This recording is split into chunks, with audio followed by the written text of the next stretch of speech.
happened 2 million years ago.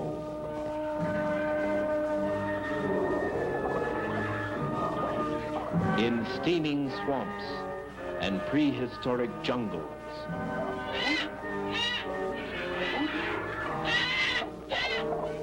the earliest man-like creature walked the earth. Not human, more beast than man.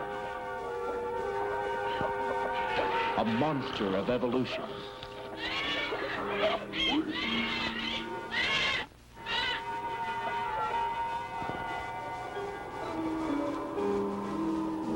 It walked across the eons of time, slowly changing, becoming more and more human, more and more advanced, until in the Pleistocene, just thousands of years ago, man himself emerged. But the change from beast into man was not a steady one, and sometimes primitive man would find his life threatened, terrified by the appearance of a monster from the past.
night, huh? You're making enough noise to wake up the dead.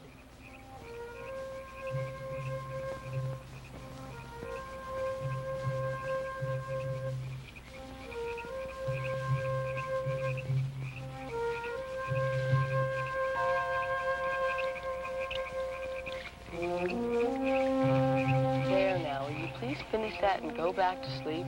Must you bark at every jackrabbit?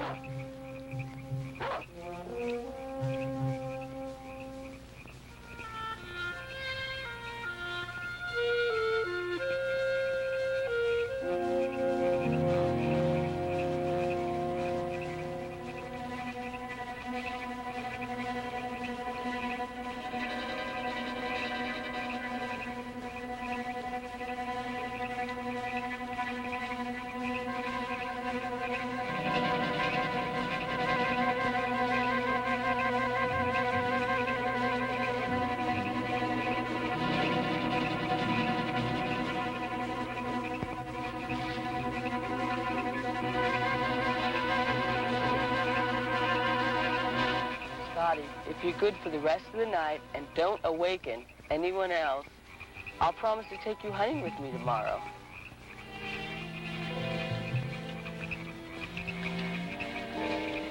And you can chase all the jackrabbits you want.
Andy, will you get the lights, please? But Guy, Mr. Whitmore, you started at the best part. Well, you get the idea.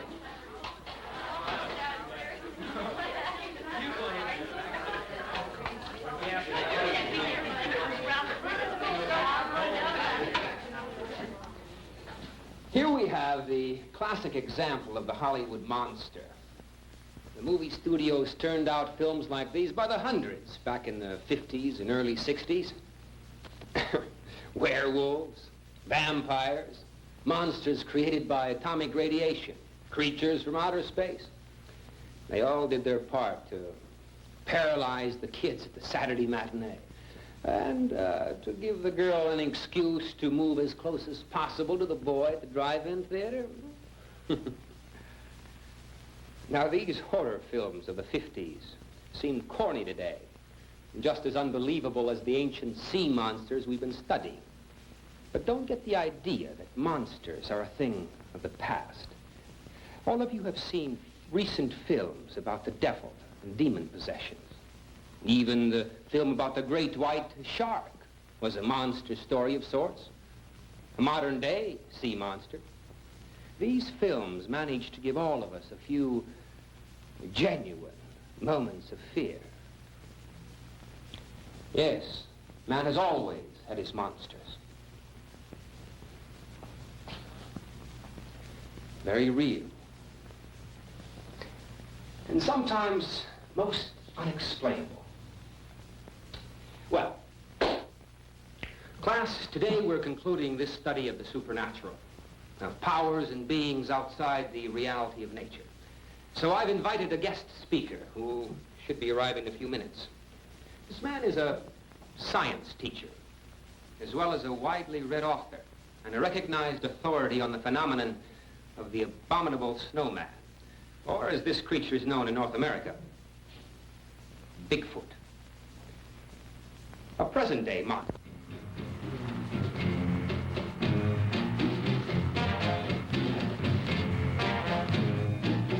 search for these giant, man-like creatures started with the discovery of mysterious footprints. Huge footprints, which obviously were not made by any known form of human life. These initial discoveries were made mostly in the snowbound regions of the world, parts of Alaska, Canada, and most often by mountaineering expeditions in the Himalayas.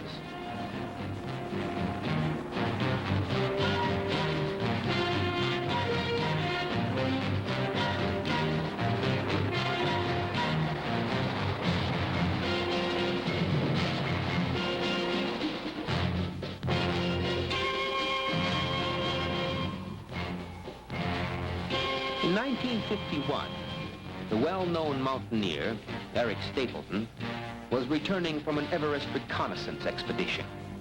Eric was waiting out a storm at base camp number 3, close to the northern edge of Menlong Glacier. Now, this man was a professional photographer, as well as an educated scientific investigator and mountaineer. The giant footprints in the snow, photographed by Stapleton, were published by newspapers around the world. For the first time, the public came to know of the existence of a giant, man-like monster which actually exists in the Himalayas. A monster known as Yeti, or Bigfoot. Within 2 years, the reports of giant footprints deep within the wilderness areas of the world spread from the Himalayas into North America itself. In May of 1956, a man by the name of James Hunt not only discovered footprints along the muddy banks of the Fraser River near Alberta, but Hunt actually sighted the Bigfoot monster running into the woods. Unfortunately, he had no camera with him. And many people here in America said he was crazy, that the footprints were fake. But over the next few years, reports continued throughout Canada, Washington State, Oregon, and even into California. It soon became apparent that Bigfoot was not just a hoax. Something was there, leaving giant footprints deep in the wilderness. Bigfoot was real.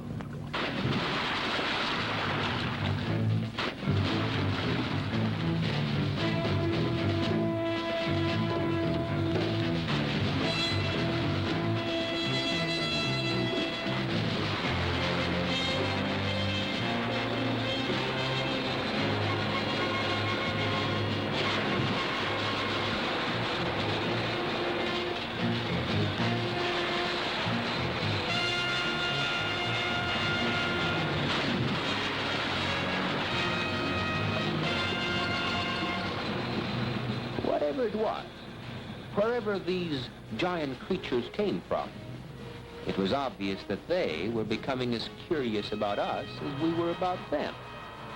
In many logging camps throughout the Northwest, workers reported sightings of huge, hairy creatures watching them from the woods.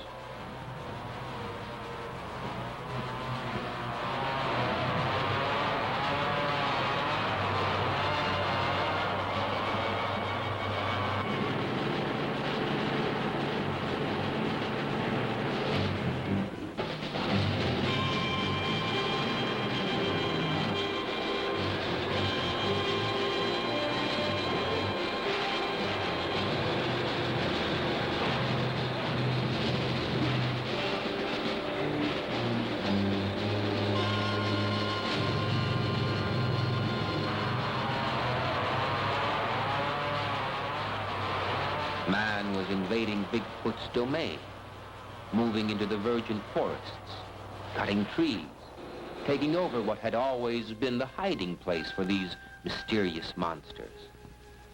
As modern man cut into the wilderness, Bigfoot was forced to retreat deeper into the timberland.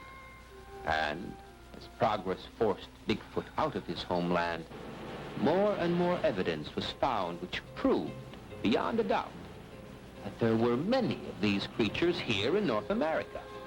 More footprints were discovered, as well as strands of long black hair tangled in tree branches.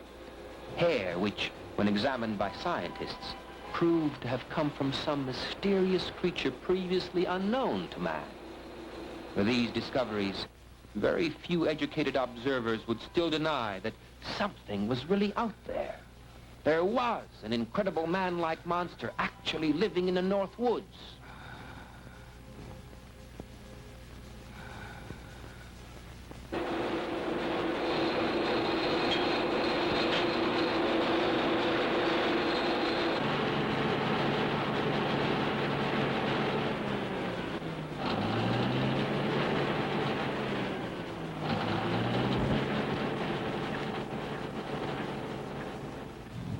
Just a few years ago, in the wilderness of Oregon, two employees of a large lumber mill set out late one afternoon to visit a favorite fishing spot.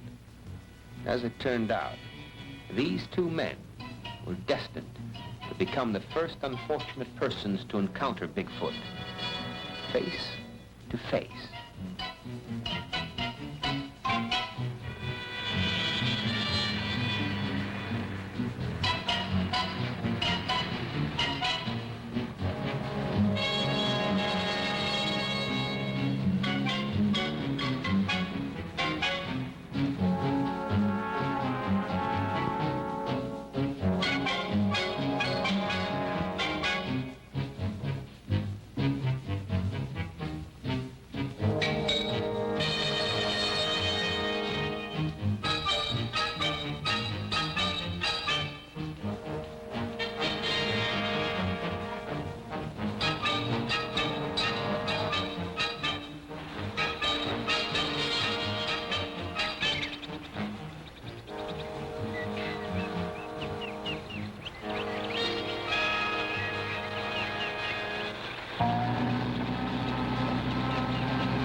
Don't drive him off, John.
Expect us to believe all of this?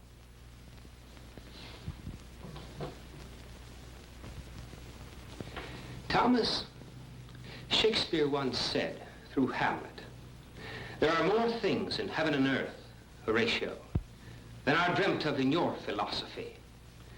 Class, one of the biggest errors a man might make is to disbelieve what he hasn't seen. To think that there are not evil powers or fantastic creatures just because you personally haven't experienced them could result sometime in a dreadful consequence. Now, save any questions you might have until Mr. Mason arrives. He once had an incredible first-hand experience with Bigfoot, and I want him to tell you the story himself. Well, while we're waiting, let's review, see if you remember the names of some of these ancient sea monsters. Anne, can you tell me about this fellow? Let's see. That's one of the dragons from the 16th century, I think. He was a flesh eater and supposedly grew to a length of about 30 feet or more. Good. Now, who can tell me about this fellow? That's a griffin. It's a flying bird monster. Back legs of a wolf, front legs of a hawk, like claws, and it would swoop down to catch its victim, usually young kids, and it would just tear them apart.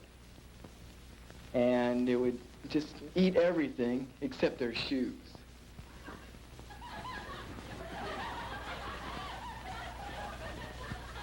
When the griffin got you, all they'd ever find is your shoes.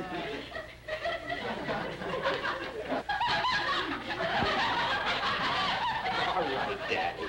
That may be true. But what I want you to tell us is just where and when did the legendary griffin get its start?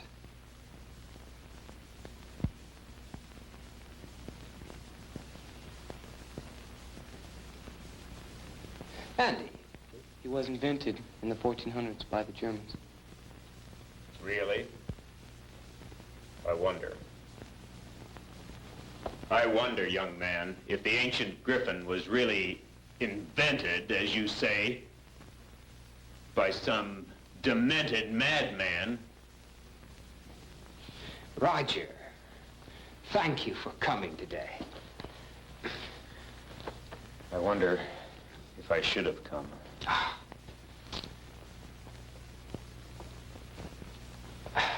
I want to introduce to you a man who has spent much of his life as a teacher and as a highly respected scholar. He's written several books on the subject of Bigfoot, and his actual story, experience, incredible experience, with the giant man-beast of America is an amazing story he so kindly agreed to tell us about today.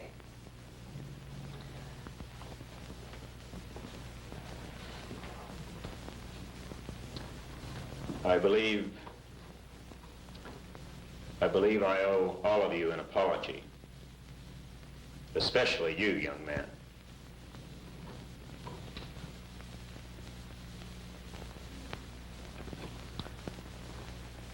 Your teacher has been very kind in introducing me as a scholar.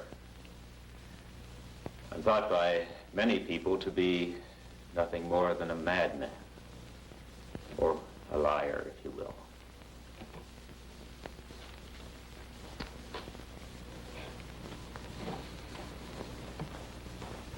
"15 years ago, in a high school much like this one, I was teaching science to a group of students not unlike yourselves. 5 of those students, 3 boys and 2 girls, were especially fascinated with the study of archaeology. So I arranged a field trip.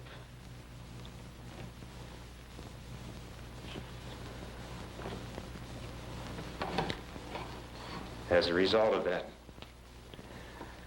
field trip, 3 of those students will spend the rest of their lives in a mental institution.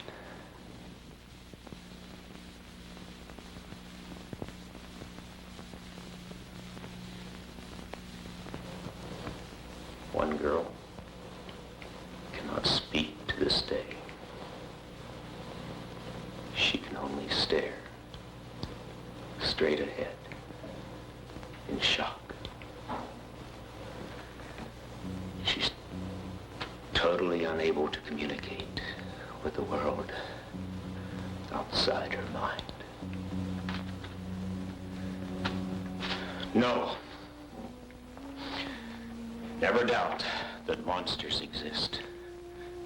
They do. Right here in North America today, there are creatures that are known simply as Bigfoot. They were known to the Indian over 100 years ago. And they're still alive today. But let me start at the beginning of my story.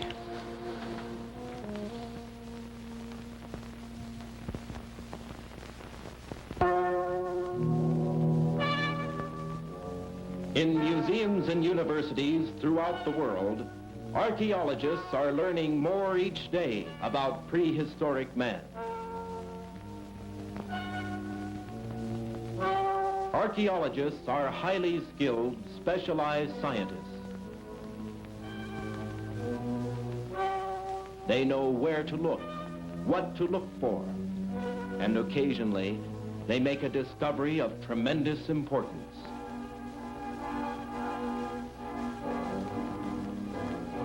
This is the story of such a discovery. It began a year ago, not in a museum, but on the campus of a high school in the Southwest. 5 high school students and their teacher met with Dr. Bill Wyman, curator of the Lincoln County Museum, an outstanding archaeologist. These 7 people were planning a trip to the small town of Ivanpah. Their purpose? To help the museum excavate and uncover the ruins of an ancient Indian campsite. Not one of these 7 ever suspected that they would soon make a startling, terrifying discovery.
Grab your sleeping bags and leave them here. Is this where we're going to sleep? Here you go, Joey. Yes.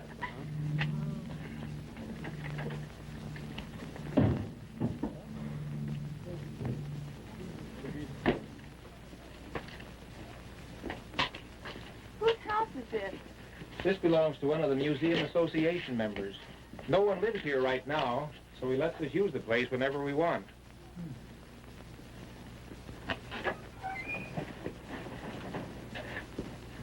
All right, just come on in for a few minutes. Sharon, look at these.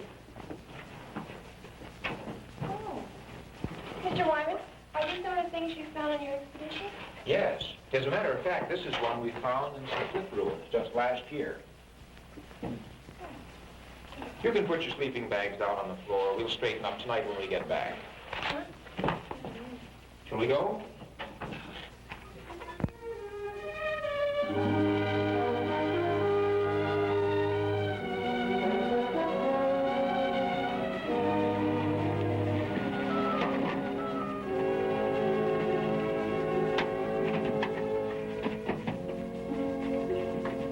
Excavation site out there on this place. Oh, sure. Thanks. Hey, this really looks like Indian country, doesn't it? Boy, I'll say. Look at those rocks. I'll bet you find quite a few Indian petroglyphs up in this area. Yes, this country was literally dotted with Indian campsites at one time. Mr. Mason, what are petroglyphs? Oh, well, petroglyphs are Indian rock writings. Oh. Come on with me and I'll show you some.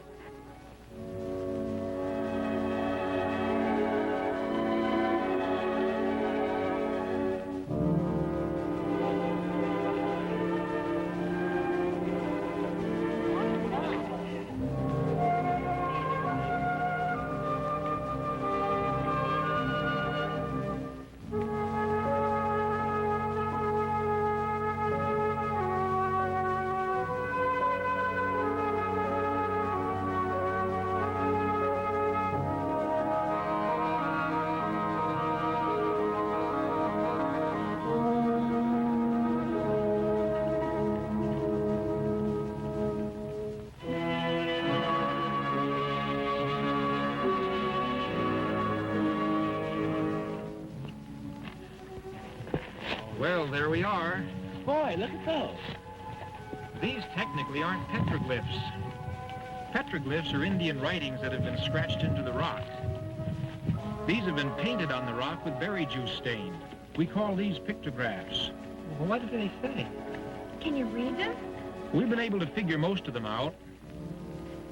They tell of the history of a great Indian tribe, one that lived around here thousands of years ago. There were two chiefs in the tribe, many, many braves. They hunted the deer and the rabbit with bows and arrows. And they believed that the sun and the rain were powerful gods who were continually fighting each other. Gee, how can you tell all that? We have to study these symbols a long time. Basically, though, this is just a big primitive history book. Say, Bill, let me get a picture of that. Wonder if you'd just point at that. All right. And the rest of you be looking at it. I'll get it from over here. That's a rabbit. How interesting. Bob, would you kneel down there and be looking at the rock?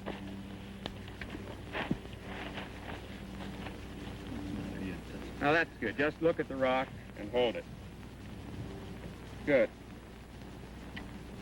Got it. Now I guess we better get to work. Right. But where's the excavation? Right back this way.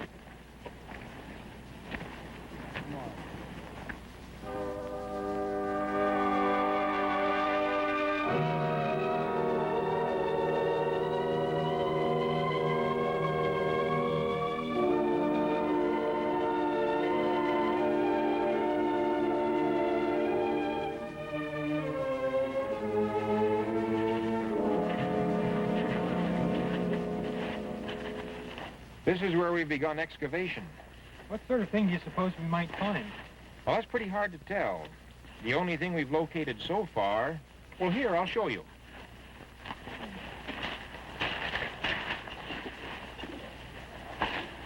These are pieces of old Indian pottery. And these are prayer sticks. Prayer sticks? Mm-hmm. At least that's what we think they are. Prayer sticks were used by some of the ancient tribes as religious symbols. They actually buried them with their dead. You mean we're going to dig in a graveyard? Well, that's possible, though I doubt if we'll locate any bodies. These prayer sticks may be over 1,000 years old. Say, do you think we'll find any bones? With everything being this old, it's very unlikely, but it's still possible. Of course, it's also possible we may not find a thing. It's sure we won't find anything if we don't get busy. What are we supposed to do? I don't know, what do we do? Let's start digging. Okay.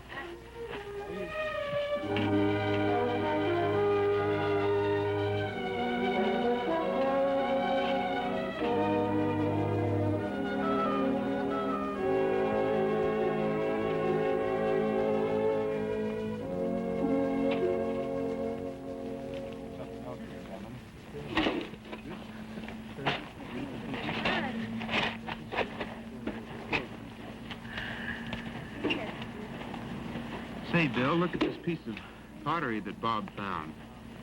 You just found it, Bob? Yeah, over there in the digging. We do That's a good pottery fragment. I want to take this back to the museum with us. Keep up the good work. By the way, what time is it? 20 after 12. Getting a little late. Lunchtime! Oh, boy. You boys ready for lunch? Boy, you said it. Good, I'll get it from the truck. We'll give you a hand. All right. Getting a lot done?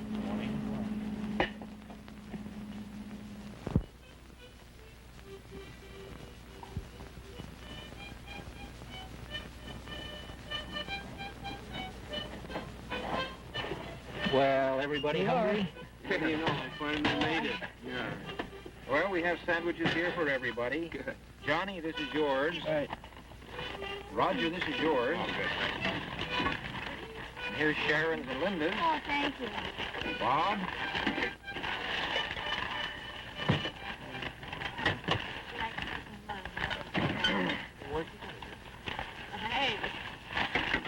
Well, I suppose you see now why most people don't like this part of museum work. You mean the food or the digging? The digging. By the way, did we find anything of value today, Mr. Wyman? Oh, yes. For instance, this rock. This was used to grind up seed to make flour for bread. Notice the worn edges on it? And this pottery, we'll take it back to the museum and study it more carefully. I think we can tell exactly how old it is.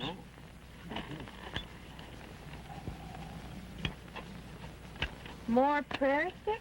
Mm-hmm, more prayer sticks. Say, Mr. Mason, what's this rock? I don't know. I haven't seen anything quite like this. I found it over there where we were looking at those Indian pictographs. Ask Mr. Wyman about that. Say, Bill, take a look at this rock that Norman found. Where did you find this? Over there where you showed us those Indian writings. What's wrong with it? Nothing's wrong. This might be an eolith. What's that?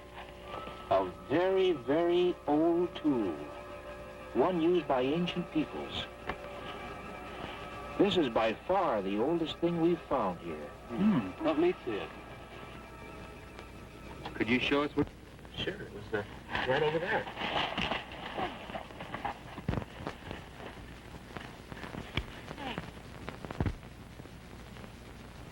It's right around here somewhere. Just lying on top of the ground. I picked it up for a souvenir. I collect rocks. You collected a good one this time. Well, I don't see anything else. All of these are just plain old rock.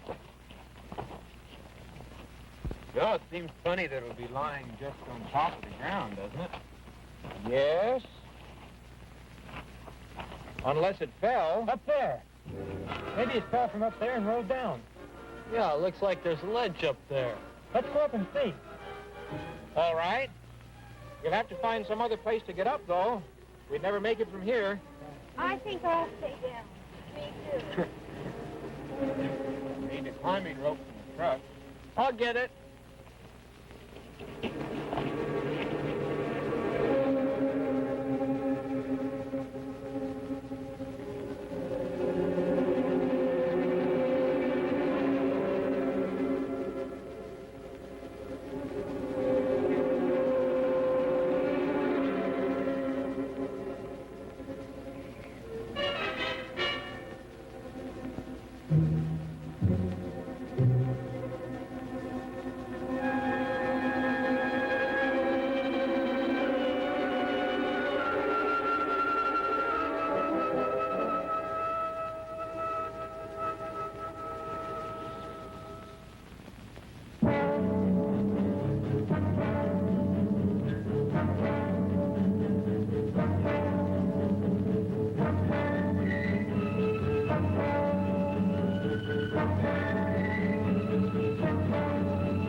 The way down. Boy, isn't that a long drop. That's Sharon and Linda down there. Hello!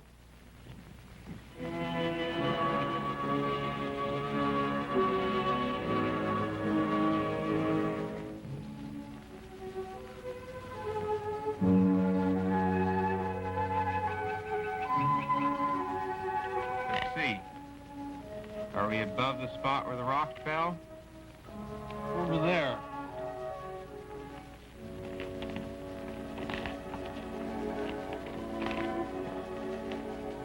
Let's look around down here.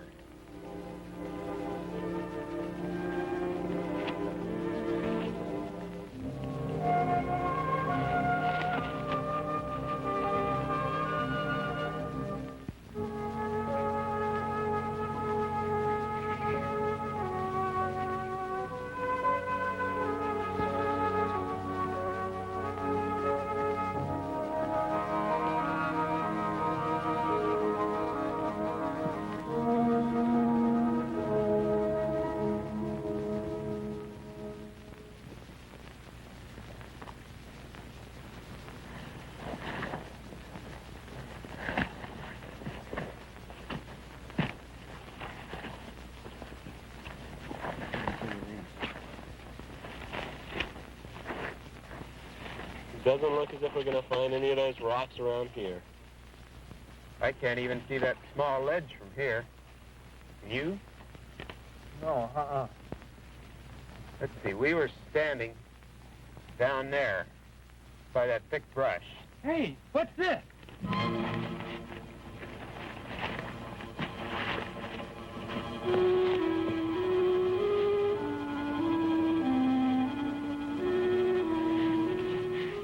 Stone tablet of some kind.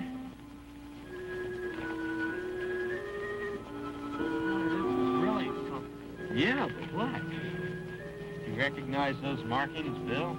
No, those are strange to me. They look rather primitive, don't they?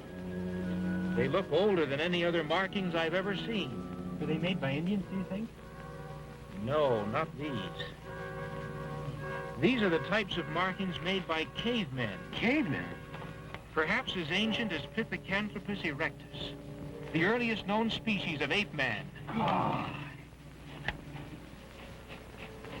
Seems to be sealed along the edges here in mud. Yeah, I brought my rock there. Try digging it away over in there. Be careful not to hit the rock. How are we going to get it back to the truck? We're going to carry it back. Think we can get it out? Here's the bottom edge. All right. Careful. Let's try lifting it now. Boy, whoever put that in there wanted it to stay. This isn't ordinary mud. Boy, it's a clay, some sort of rosin added. Sure is hard. Maybe if we use the rock hammer to pry up on it. All right, try it. I'm sure you won't break it? No, it won't break. Okay, Bob, pull. I think it moved a little. Not much. Let's try it again. Maybe if we lift up on it while the boys pull. All right. I'll count to 3 and everyone pull. Ready now? 1, 2, 3, 4!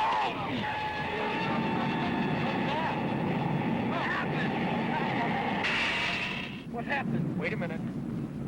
Hey, there's a hole down there.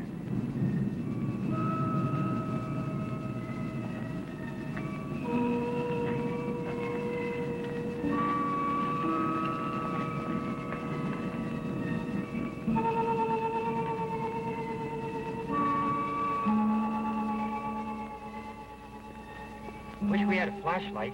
Can you see anything? Why, it looks like it might be a cave. What are you doing? I'm going down inside. So am I. Me too. We can't all go in. I'll stay up here. Will you stay up here too, Roger? No. All right, but you be careful.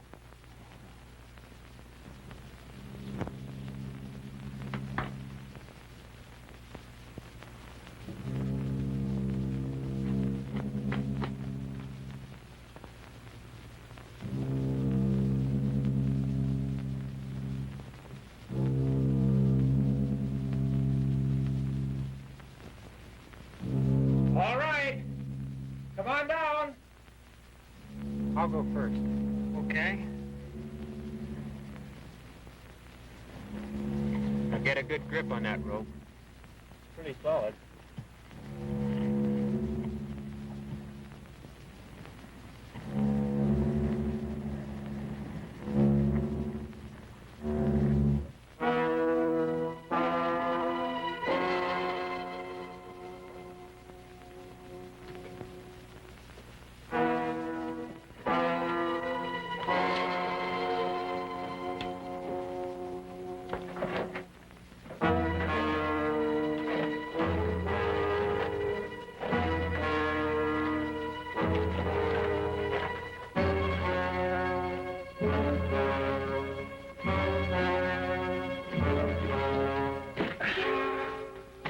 Wait for a minute now. Let your eyes get accustomed to the darkness. What kind of a cave is this? Natural formation? Probably so. It looks as if these cracks in the wall have been sealed up with mud. Look, pottery!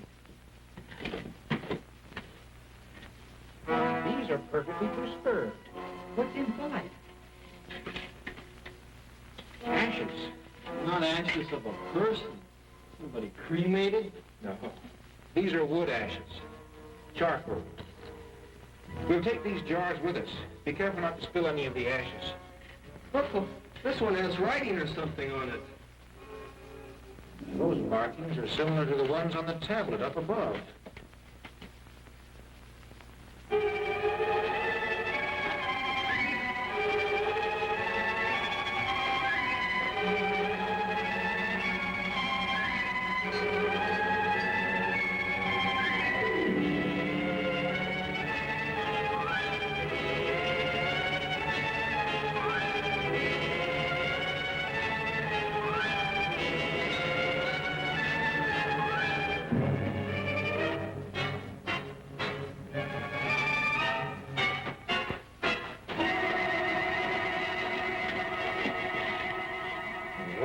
What did you find? There's a body over there. What?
It's a mummy, covered with mud. What a find. Yeah. How can we get it out? We're going to need some more ropes from the truck and some boards to tie it and hold it flat. Let's go.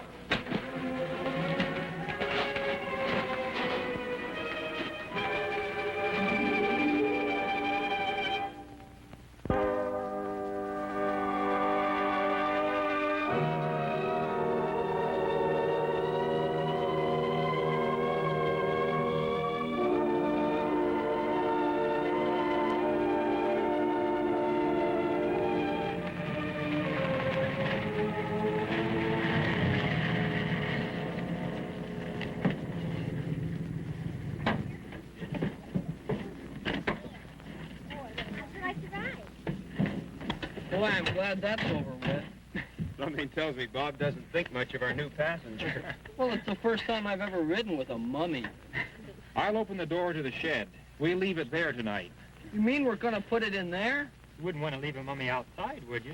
Suppose it rains. Be careful bringing it in.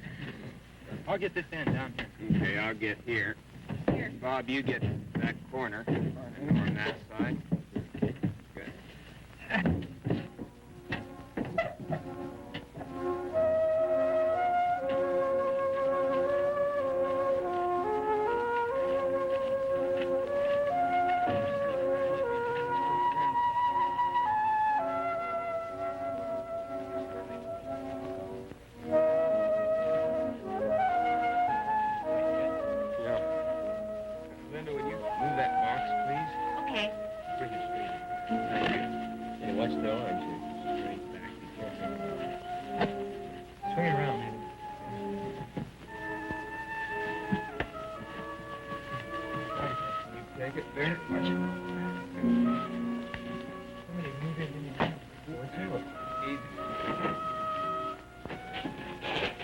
What do you want? Let's just put it on this trunk. You just... What? Who would have thought we'd ever find anything like this? Easy now. Okay, set her down. Are you gonna dig it open and look inside? I'm afraid if we try opening it here, we may destroy something. Yes, sometimes just exposing a body to the air will cause it to fall apart. That's okay. If that happens, Bob will sew the pieces back together. We'll take it to the museum the first thing tomorrow morning. There we can examine it more closely. You know, you people have done a wonderful thing today. This could prove to be the most significant archaeological discovery of our age. I can't get over how well preserved this is. Perfectly preserved. And I think I know why. Because it was sealed in that cave? No, not exactly. Do you remember the vapor that shot up out of the hole when we pried the stone tablet loose? Do I? I'll say. I thought we'd had it right then. I believe that some ancient tribe buried this mummy, not just thousands of years ago, but hundreds of thousands. They were very primitive. Their writings and pottery work show that. And yet these people had found the secret of truly preserving the dead. But how? They combined certain amounts of various woods and resins that were present on the earth at that time. They put them in those earthen vessels we found and burned them in a sealed cave. The smoke and the incense had the power of preserving whatever was in the cave. So that's why the jars we found were filled with ashes. That vapor that escaped from the cave was a preservative smoke, hundreds of thousands of years old. Well, that's my theory. I could very easily be wrong, though. Hey, it moved. What moved? The money moved. Sure. It did. It moved its hand. Looks like your story got through to Norman. I didn't mean it was that well preserved. I'm not kidding. I'm sure it really did move. I was looking right at that hand, and it just moved, just a little bit. You'll understand. Norman watches television a lot. But I'm not kidding. Don't tell your story now. Wait until later on this evening, just before we go to bed. Well, I think right now, at any rate, we should all eat dinner. Good idea. I could use something.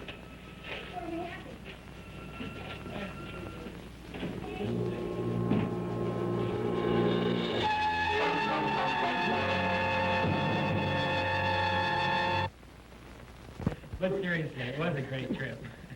Boy, it sounds like it. This day certainly did go by fast. I only wished I would have gone with you guys when you climbed up those rocks. That was quite an experience. And where were we? Waiting down below.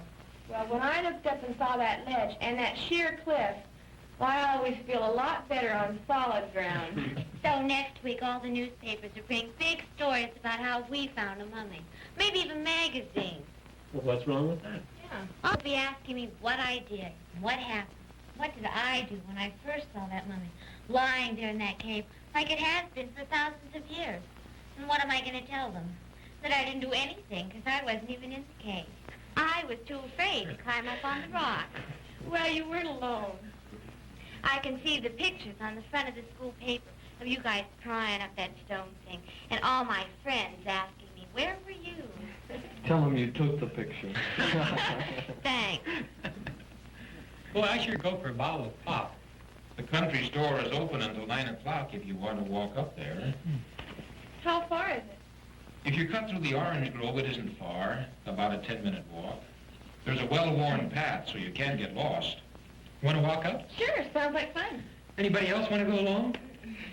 See, you plan on bringing in the rest of those jars for a closer look, don't you? Yes.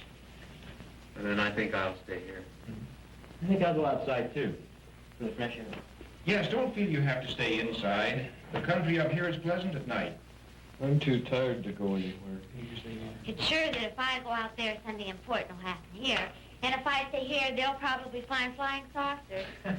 By the way, you can bring me back a bottle of orange pop if you want. Where's the dime? Come on, dig it out.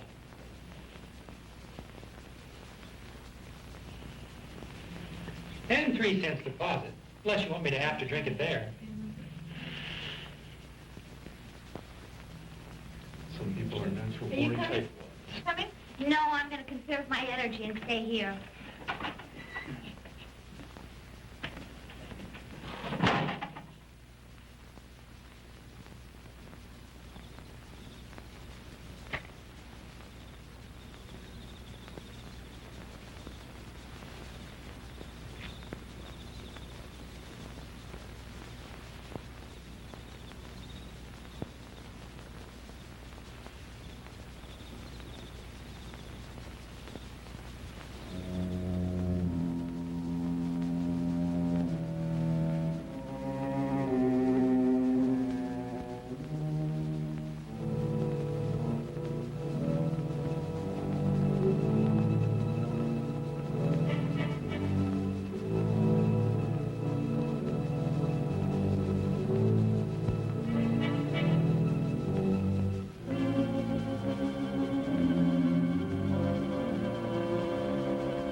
What's wrong, Norman? The mercy. It's what? Look, Norman, this is just about it.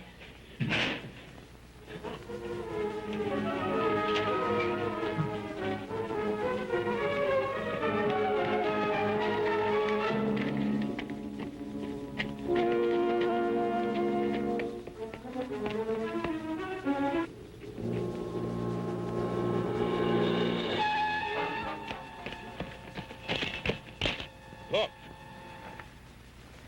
We ran into the grove. What was it?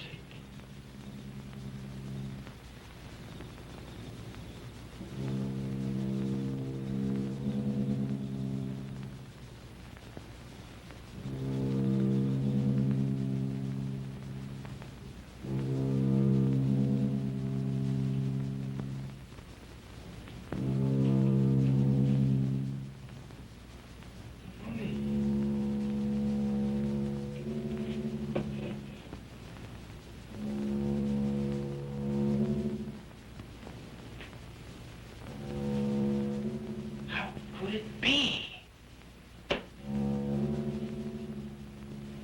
Come on, Bill. We've got to do something.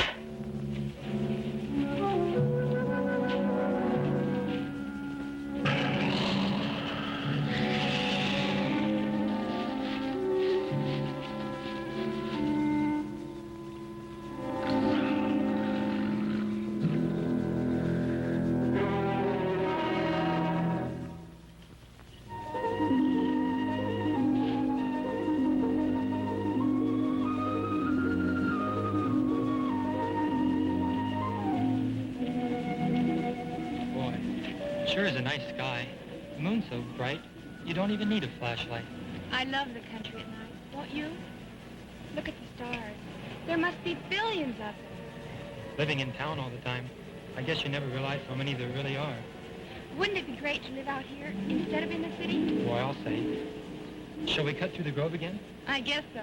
We found our way the first time.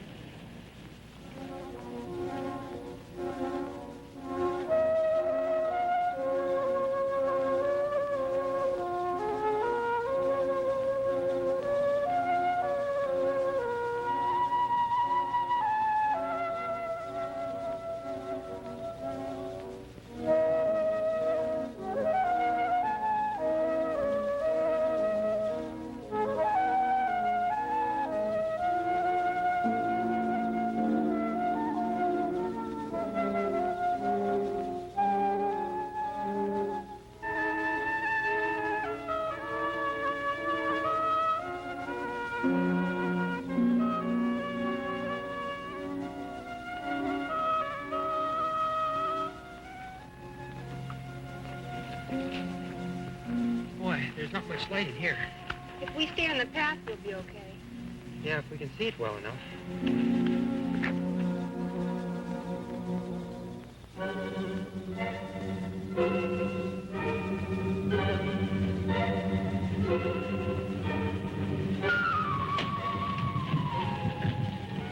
You get down to the next house and warn them. I'll get Johnny and Sharon and meet you here. Right?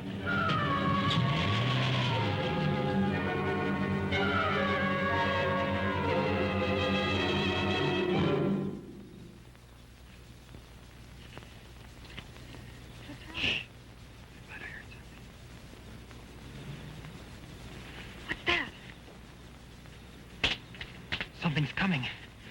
Let's get out of here. Wait!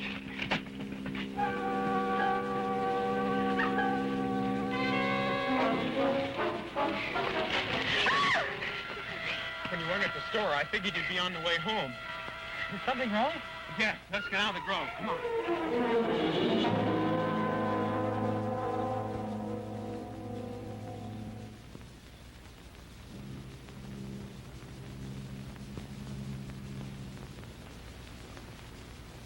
Oh, yes. No, the children are all asleep. What time do you expect to be home?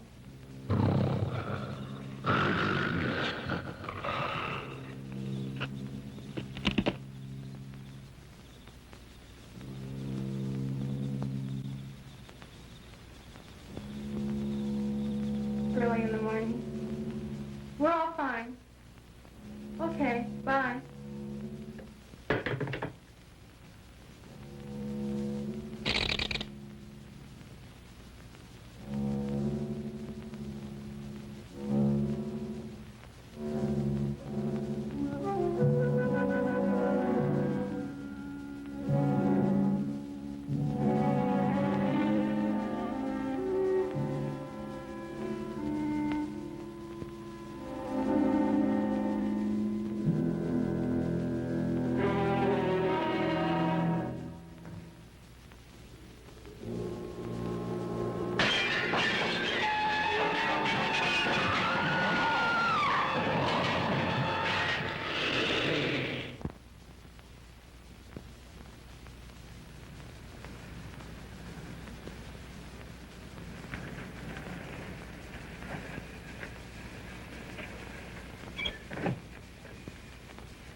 Hello, Bill. Walt, it's good to see you, especially now. I just came from the Mitchell Ranch. Walt, this is Roger Mason, a teacher at the high school. How do you do? How are you, Mason? And this is Johnny, one of his students. Hi, Sheriff. Hello, Johnny. We were up digging at the Indian site yesterday, and that's where we discovered the cave and the mummy. Bill, of all the weird stories I've heard, this is the strangest. If it weren't for you boys, I wouldn't believe it. How do you account for it? I can't. I have only a theory that the smoke and the vapor in that cave must have caused the body to lie dormant or asleep for possibly hundreds of thousands of years. When we opened up the cave and let the air in... I told you I just came from the Mitchell Ranch where the girl was killed last night. I covered the body as soon as I got there, but some of the neighbors had seen it first. Stories going around that there's a bear come down from the mountains. One of the windows was badly smashed. The door of the shed where we put the mummy was smashed, too. Let's have a look at it.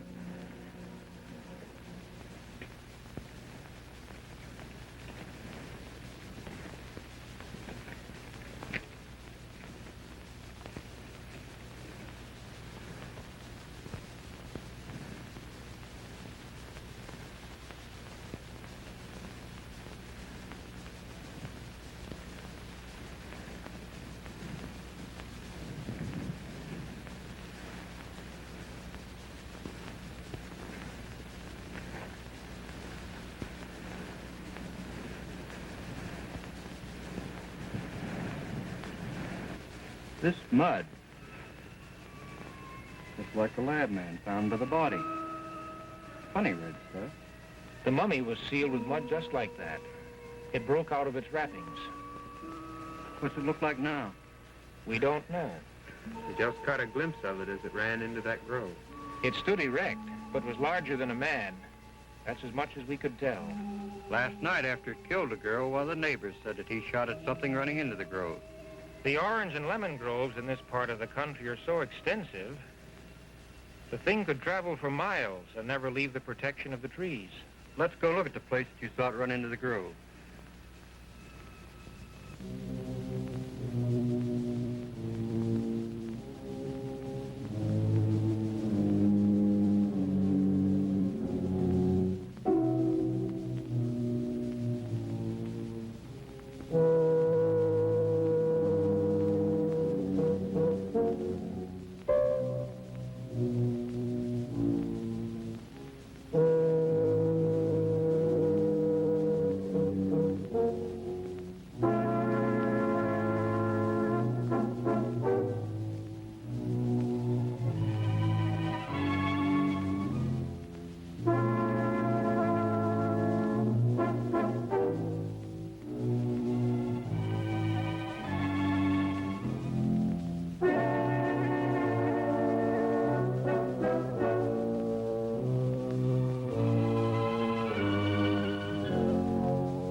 It looks as if it's been along here.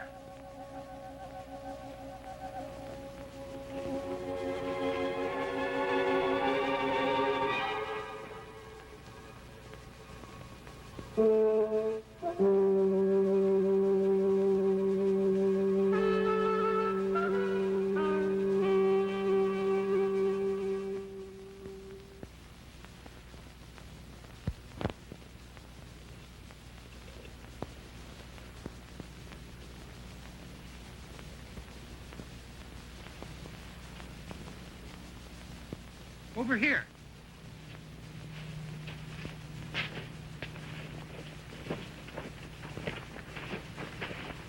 Look at the broken branches. Why, there's blood on the ground, isn't it? Yes. I think we found the spot where the creature stayed last night. But what's the blood from?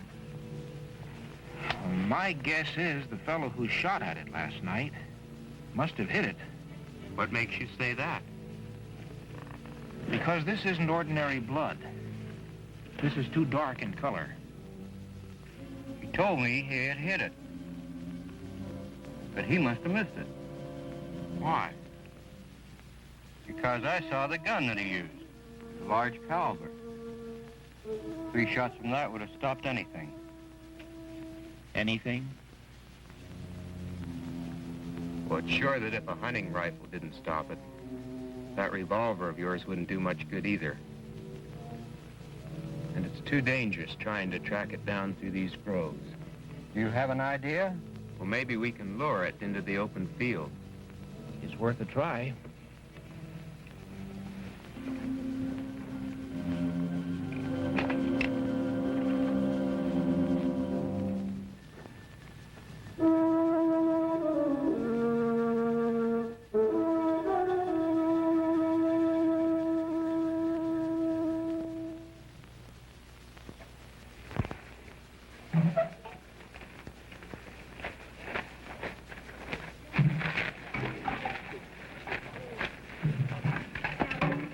That should just about do it, shouldn't it? Yes, Now let's set those cans of gasoline around before we can get at them fast. All right. I'll show them where. Good. Set them all over. Fast. Okay. Now be careful.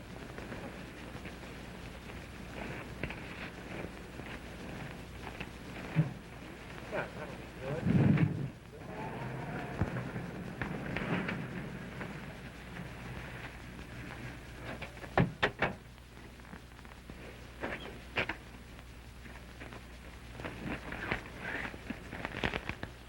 I got all the meat scraps they had.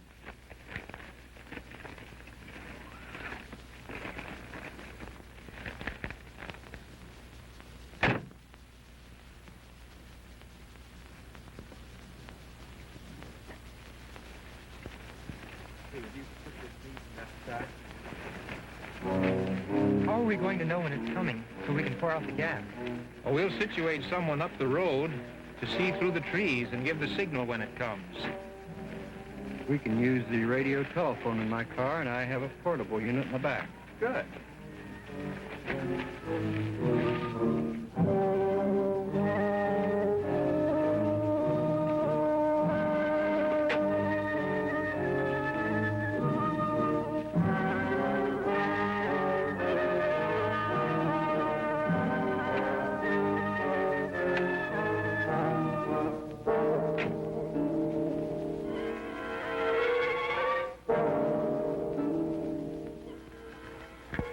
Let's hook it up down here.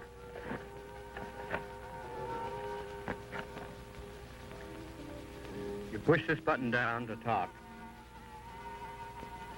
and let it up to receive. That way you'll be able to communicate with the telephone in my car. Good. See, Walt, you take your car and station yourself on the road down here. Just a minute. Who's going into the grove with the bait? I thought I would. Why you? I was going to do that part. Well, it's my idea. That's a mighty dangerous idea, too, Roger. You don't know where that thing may be hiding. All right. Let's draw straws between the two of us to see who goes in. Okay. The one who gets the shortest straw has the job. Why 3 straws? I'm in on this, too.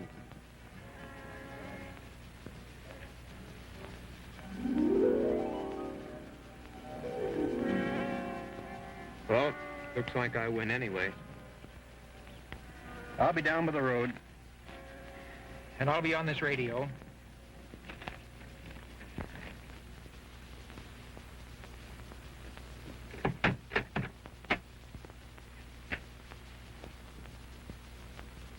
Roger?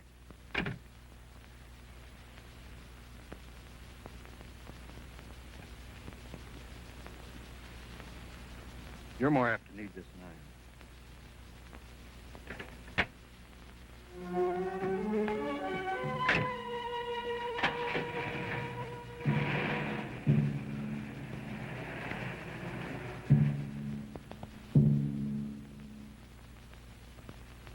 It's all ready.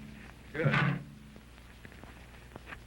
Well, I'll be back in a few minutes. Be careful.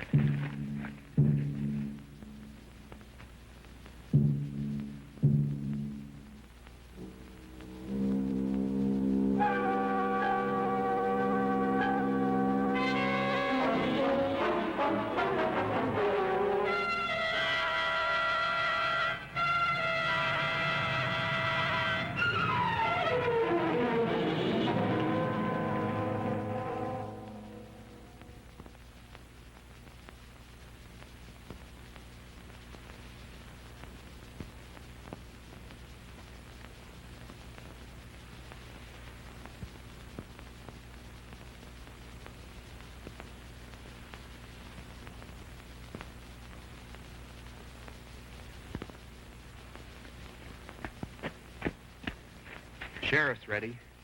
He's got a good view through the grove from where he's parked. Yes, we've already communicated with him. Well, now all we do is wait here until it comes out of the grove.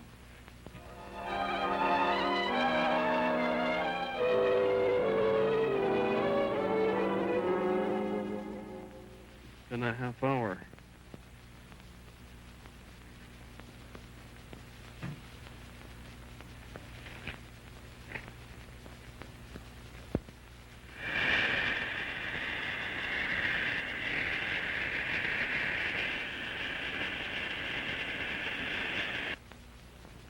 This is Bill, Walt. See anything yet? Nothing yet. Beginning to look as if this idea isn't going to work.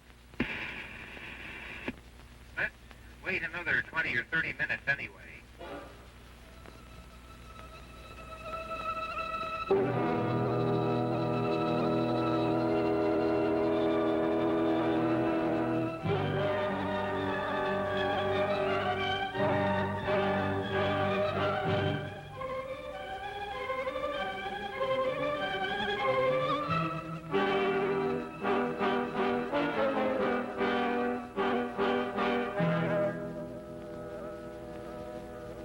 Roger.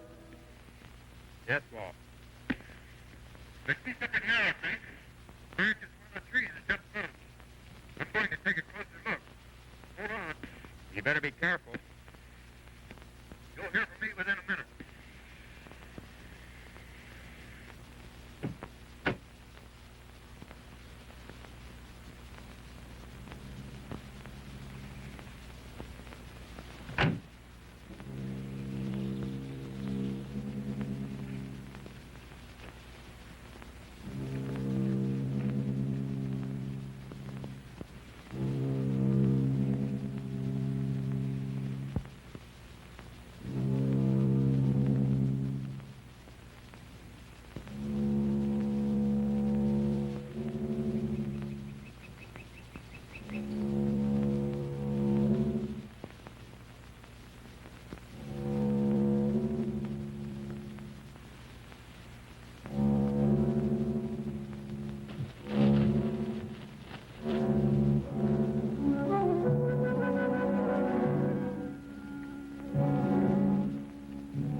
been almost 3 minutes.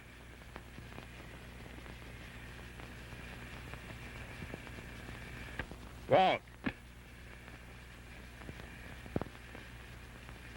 Come in, Walt. Something's wrong. Come on. Bring along those flares, Johnny. Better grab that gasoline, too.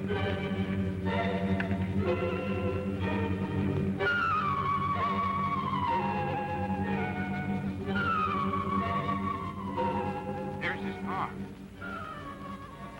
Take it easy now.